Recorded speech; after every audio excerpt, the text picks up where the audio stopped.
ngishayela ivumbi.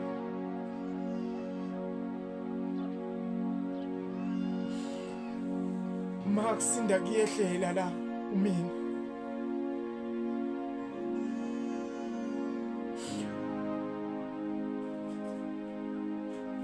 Kanti mama sungalapha ukwazi ukwenza izinto ngezinye indlela mama. Cha. Sengisho impilo mama niyangiphika mama. Angiphathi-ke njengoba ngashiwa nawe wena emhlabeni.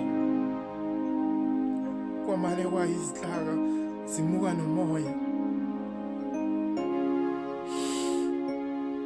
Angihlukile nje njengechwane lenyoka.